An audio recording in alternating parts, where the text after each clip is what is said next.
36 opponents of Venezuela's socialist government have been released from prison and reunited with their families as part of a wider Christmas release, a local rights group says. Lambasted by critics at home and abroad for holding around 270 activists in prison, President Nicolas Maduro's administration said on Saturday, local time, it was freeing 80 of them with alternative sentences like community service. 13 were paraded in front of TV cameras at a meeting with a senior official, Delcy Rodriguez. She harangued them for violence and subversion, but also wished them a happy Christmas. Alfredo Romero, whose Penal Forum group tracks the detention of activists and protesters, said 36 political prisoners had been freed by Sunday morning. But he criticized the government for not giving a blanket amnesty. They should release not just some but all of them, and not imprison anymore, he said.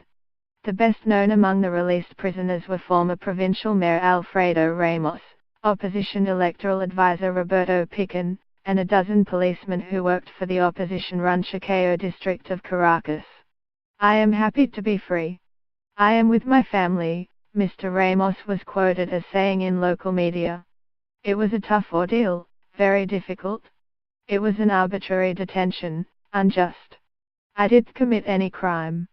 Mr. Maduro, the 55-year-old successor to Hugo Chavez, refutes the term political prisoners, saying all of the jailed activists were there on legitimate charges of plotting to overthrow his government and promoting violence.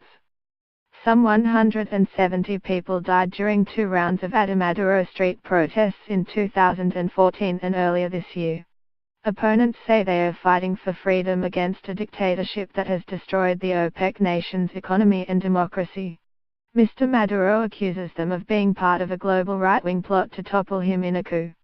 U.S. politician Ileana Ros-Lehtinen, a fierce critic of both Venezuela and Cuba's communist governments, called the pre-Christmas releases in Venezuela a hypocritical gesture.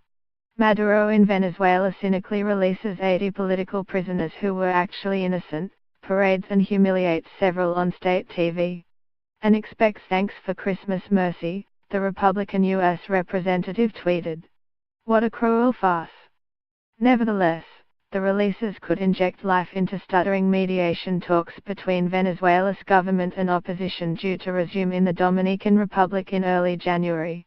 The releases concretely demonstrate the revolution and President Nicolas Maduro's firm desire for dialogue, Foreign Minister Jorge Riazar said. Let's hope the opposition knows how to interpret this and isolate its violent factors. Venezuela's best-known detained politician is Leopoldo López, who remains under house arrest in Caracas, accused of spearheading violence in 2014. Though they have turned his house into a jail, I know his mind is strong and he will keep fighting tirelessly for a better Venezuela, said his mother Atoida López, lamenting he was spending a 4th Christmas detained. Reuters.